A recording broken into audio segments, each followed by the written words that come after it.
Indore collectorate में आयोजित जन सुनवाई में आज शहर की 3 बड़ी समस्याएं एक साथ सामने आईं, लेकिन कलेक्टर ने सभी को संतुष्ट कर भेजा। कहीं मेट्रो निर्माण से घर टूटने का डर, कहीं निजी अस्पताल की लापरवाही से बच्ची की बिगड़ती सेहत का मामला, तो कहीं निजी स्कूल के फैसले से बच्चों का भविष्य अधर में लटका हुआ है। पीड़ित परिवार अपनी शिकायतें लेकर सीधे कलेक्टर के पास पहुंचे। बड़ा गणपति क्षेत्र में मेट्रो लाइन का काम तेजी से चल रहा है। इसी बीच इलाके के रहवासियों को मकान टूटने से जुड़े नोटिस दिए गए हैं। इससे नाराज रहवासी जन सुनवाई में कलेक्टर से मिले और बताया कि बिना स्पष्ट पुनर्वास योजना के नोटिस दिए जा रहे हैं। कलेक्टर ने मामले को गंभीरता से लेते हुए संबंधित विभाग से रिपोर्ट तलब करने के निर्देश दिए हैं। ये मेट्रो लाइन में जो मकान हमारे बिना काम से हमको परेशान किया जा रहा है, मकान तोड़े जा रहे हैं। हम कलेक्टर साहब के पास भी आज आए हैं, तो उन्होंने यही बोला है कि आपको बोले मकान के बदले मकान दिए जाएंगे या पैसा दिया जाएगा। तो हम यही चाहते हैं आप लोग से कि हमको पैसा पूरा दिया जाए, ताकि हम चाहे मतलब मकान जहाँ भी लेना चाहते हैं व्यवस्थित ले ले। और वहाँ मल्टियों में भेज रहे हैं हमको, मल्टियों में कैसे जाएंगे बताओ मुझे। मल्टियों में जाने का जमाना नहीं है, क्योंकि हम सब काम करते हैं, हमारे घर के बच्चे कहाँ जाएंगे, आए दिन वो उसमें गुंडागर्दी में लग जाएंगे, तो हम क्या करेंगे बताओ मुझे। तो आपसे हाथ जोड़ के निवेदन करती हूँ कि हमको पैसा दिया जाए पूरा की पूरा। देखिए सर, शासन बोल रहा है कि आप अवैध रह रहे हो। अवैध कैसे रह रहे हैं? हमको सरकार ने पट्टे दिए 30-30 साल के, और वो भी अभी 5 साल बचे हैं।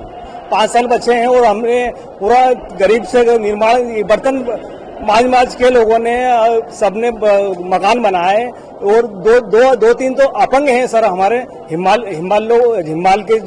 जो काम करते हैं अपंग हैं, और वो बेचारे बच्चों को कैसे पढ़ाए। और सरकार द्वारा IT से बच्चे यहीं पढ़ रहे हैं, और वही पास के पास पढ़ रहे हैं, और आप रंगवासा पहुंचाओगे, दूर पहुंचाओगे और आओ, तो ये कैसे जाएंगे, इनका जीवन यापन कैसे करेंगे।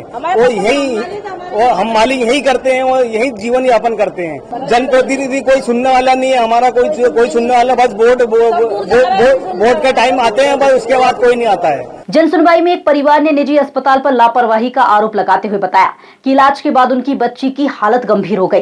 कलेक्टर ने स्वास्थ्य विभाग को तत्काल जाँच और कार्रवाई के निर्देश दिए।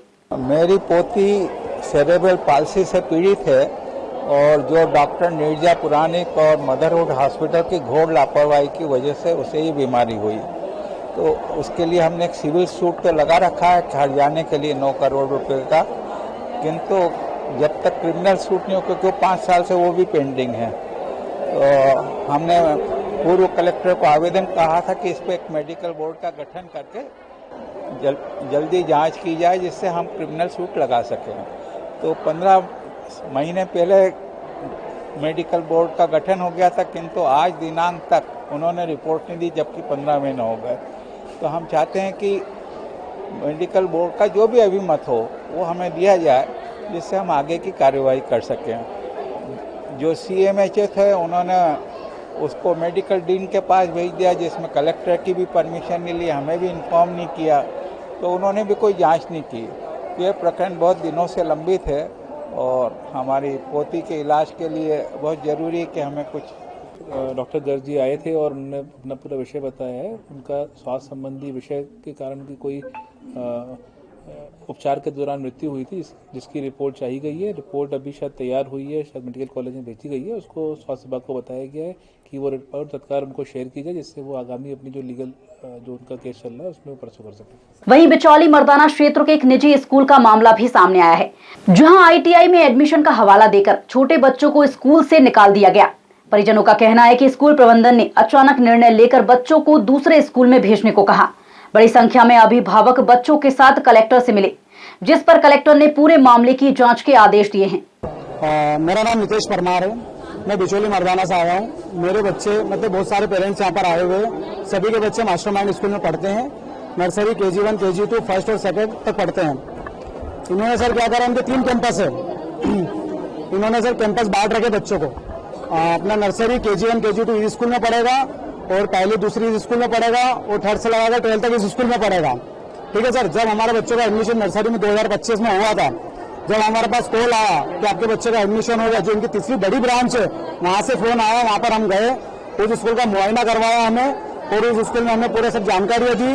वहां पर हमसे भी फीस वेन करवाई 6,500 रुपये लिए मास्टरमाइंड में RT के बच्चे की, जो कि फीस नहीं लगती। पर हमने क्या सोचा, हमारे बच्चे का पहला साल है, एडमिशन फीस लगती होगी, तो 6,500 हमने दे दिए। अब सर क्या हुआ, इन्होंने 2025 में भी दिसंबर में CBSE की मान्यता ले ली। RTI के बच्चों को क्या होगा, अब इन्होंने तो सर सीबीएसई की मान्यता ले ली। सर सीबीएसई की मान्यता सर एक दिन की तो प्रोसेस नहीं थी, कम से कम 2-3 साल पहले की इनकी प्रोसेस थी। अगर ये चाहते हैं तो जो इन्होंने सीबीएसई का मैटर का जो लेटर दिया वहाँ पर जो दिल्ली में दिया, सर ये आरटी के बच्चों का भी एक लेटर दे सकते थे कि हम आरटी के बच्चों को भी होल्ड कर रहे हैं, जब से 2026-27 जब हमारा सीबीएसई हो जाएगा वहाँ से हम आपको सीबीएसई में जो आरटी के बच्चे उनको लेना चालू कर देंगे।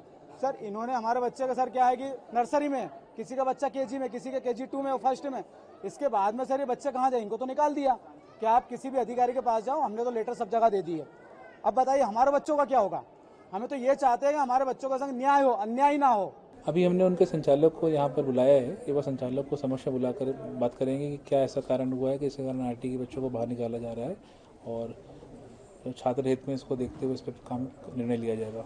जन सुनवाई में सामने आए इन मामलों पर कलेक्टर ने साफ कहा है कि आम जनता के हितों से जुड़े मुद्दों पर किसी भी तरह की लापरवाही बर्दाश्त नहीं की जाएगी। मेट्रो, स्वास्थ्य और शिक्षा तीनों मामलों में जांच के बाद दोषियों पर सख्त कार्रवाई की जाएगी।